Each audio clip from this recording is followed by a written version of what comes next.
Hi everyone, welcome back to Cycling Secrets. Today we're going to have a quick look at pedaling technique. There's more to this than just making the cranks go around, though you'll be hard pressed to analyze what the pros are doing by watching them pedal. As with many things endurance, it's about subtle differences that make a huge difference over time.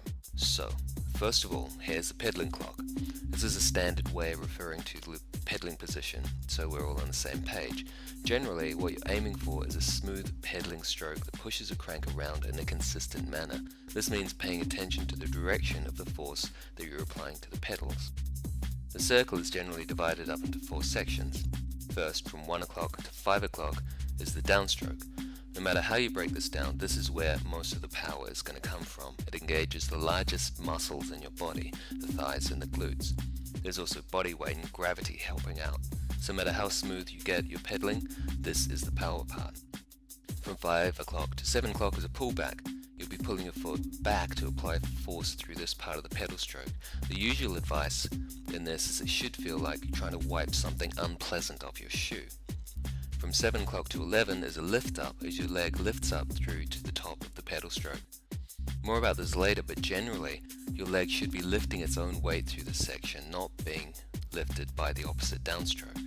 And from 11 to 1 is the setup for the next stroke, with your foot kicking forward to the top of the downstroke. Your aim is to have all these sections blend smoothly and seamlessly into each other, and so applying consistent force to the direction of the stroke and maximizing efficiency, le souplesse as the French call it.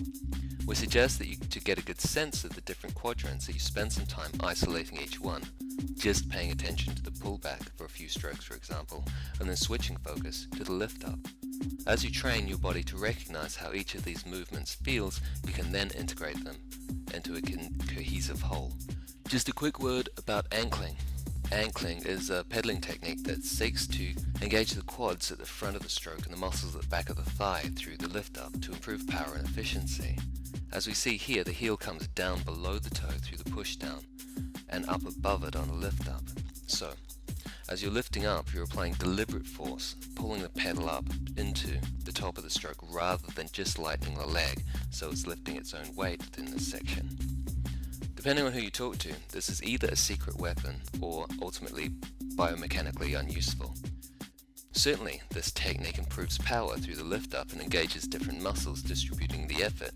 The counter-argument says that the metabolic cost of using these smaller, weaker muscles in this way expends more energy than it produces. So, good for power and short bursts, but not for the long haul or endurance events. Ultimately, it will be up to your experience about how you use this technique. So, that should help. As with everything, bring your attention to it and you'll be able to improve. This is something to play with. Feel how using your pedal stroke differently feels. You'll likely adjust it for different conditions, such as climbing. One easy way to gauge how smooth your pedal stroke is spinning.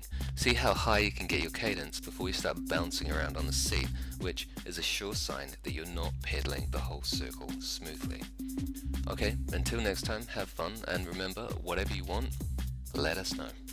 Thanks again.